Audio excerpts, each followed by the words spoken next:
इस दिलचस्प विश्लेषण में सभी का स्वागत है। आज हम व्यापार जगत की सबसे चर्चित और सच कहें तो सबसे हैरान कर देने वाली कहानियों में से एक पर बात करने वाले हैं। किंगफिशर एयरलाइंस, एक ऐसी एयरलाइन जिसका उदय जितना शानदार और चकाचौंध से भरा था, उसका पतन खैर वो उतना ही आश्चर्यजनक और विनाशकारी रहा। तो चलिए बिना किसी देरी के इस कहानी की गहराई में उतरते हैं और समझते हैं कि आखिर हुआ क्या था। इस पूरी कहानी का सबसे बड़ा विरोधाभास देखे। एक तरफ तो ये एयरलाइन अपने बेजोड़ ऐशो आराम के लिए जानी जाती थी, मतलब बिल्कुल राजसी अनुभव। लेकिन दूसरी तरफ वित्तीय नजरिए से देखा जाए तो ये पहले ही दिन से एक बहुत बड़ी विफलता थी। अब सोचने वाली बात है ना कि जो कंपनी बाहर से इतनी चमक दमक वाली दिख रही हो, वो अंदर से बिल्कुल शून्य, कोई मुनाफा नहीं कमा रही हो, ऐसा कैसे हो सकता है। भाग एक शानदार शुरुआत। साल 2005 का वो भव्य लॉन्च। उस दौर में इकोनॉमी क्लास में सफर करने वालों के लिए तो ये अनुभव किसी हसीन सपने से कम नहीं था। जरा नजारा देखिए, चमचमाती लेदर सीट्स, स्वागत के लिए सीधे शैंपेन और हर सीट के पीछे वीडियो एंटरटेनमेंट। किंगफिशर ने हवा में उड़ने के अनुभव को पूरी तरह से बदल कर रख दिया था। ये सुविधाएं सच में अभूतपूर्व थीं।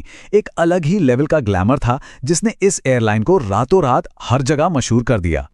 लेकिन जब इस चकाचौंध से थोड़ा बाहर निकलकर हकीकत की तरफ देखें तो एक बहुत ही गंभीर सवाल सामने आता है। आखिर पर्दे के पीछे चल क्या रहा था? क्या ये सारा ऐशो आराम, ये बेतहाशा खर्च वित्तीय रूप से टिकाऊ था भी या नहीं? भाग 2, वित्तीय पतन। चलिए उन खौफनाक आंकड़ों पर नजर डालते हैं। सबसे चौंकाने वाला आंकड़ा तो यही है, 0। जी हां, बिल्कुल 0। किंगफिशर एयरलाइंस ने अपने पूरे इतिहास में कभी भी किसी एक साल तो छोड़िए, एक तिमाही में भी मुनाफा नहीं कमाया। बाहर से दुनिया की सबसे आलीशान एयरलाइन, लेकिन अकाउंट्स की किताबों में मुनाफे का कॉलम हमेशा खाली ही रहा। अब जरा इन आंकड़ों को देखिए। जब एयरलाइन अपने सबसे बेहतरीन दौर में थी, कमाई आसमान छू रही थी, तब भी स्थिति कितनी भयावह थी।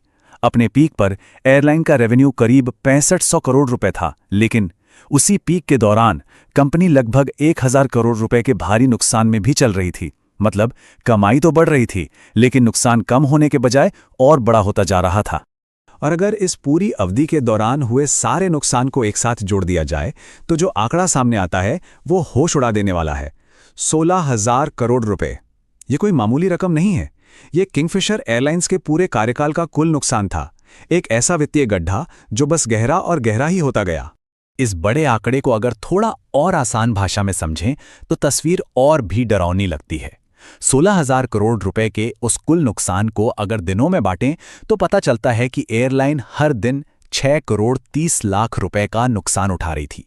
और ध्यान देने वाली बात यह है कि यह सिलसिला 1 या 2 दिन का नहीं था, पूरे 7 सालों तक।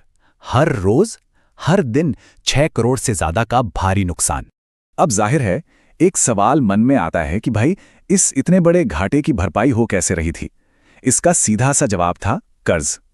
एयरलाइन ने 17 अलग अलग बैंकों से भारी भरकम कर्ज ले रखा था। ये उधारी 9,000 करोड़ रुपए तक पहुंच गई थी।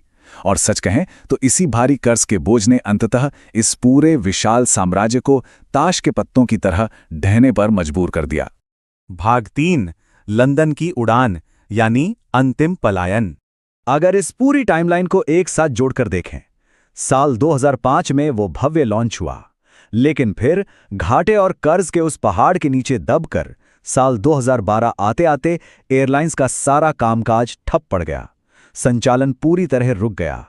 और अंत में आता है मार्च 2016, जब विजय माल्या ने लंदन की एक फ्लाइट पकड़ी और उसके बाद से वो कभी लौटकर नहीं आए।